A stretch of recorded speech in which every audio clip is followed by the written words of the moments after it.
từng hạt tuyết rơi bên thềm.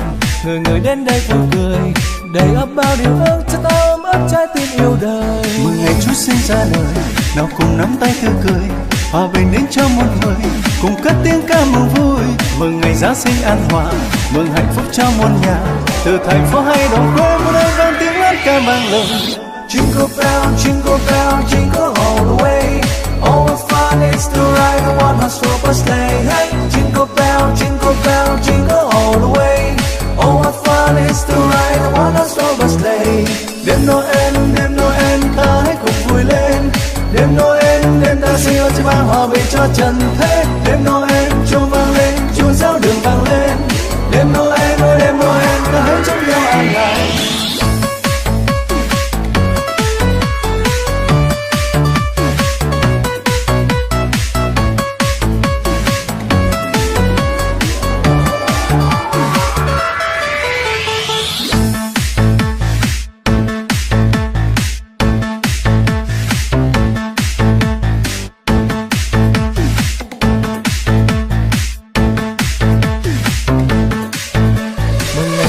An lành cùng dồn tiếng ca tưng bừng, rồi đến đây xuân về tiếng chúc vang mọi nơi.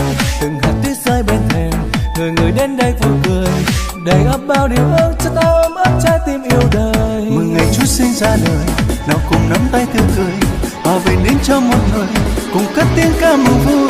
Mừng ngày Giáng sinh an hòa, mừng hạnh phúc cho muôn nhà. Từ thành phố hay đồng quê, muôn nơi vang tiếng hát ca vang lời. Jingle bell, jingle all the way. Oh, what fun it's to ride in one horse open sleigh. Hey, jingle bell, jingle all the way. Oh, what fun it's to ride in one horse open sleigh. Đêm Noel, ta hãy cùng vui lên. Đêm Noel, đêm ta xin ơn chỉ mang hòa bình cho trần thế. Đêm Noel, chuông vang lên, chuông giáo đường vang lên.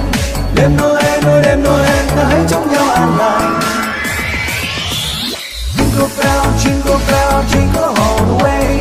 Oh, what fun it's to ride in one horse open sleigh. Hey, jingle bell, jingle all the way. Oh, what fun it's to ride in one horse open sleigh. Đêm Noel, ta hãy cùng vui lên.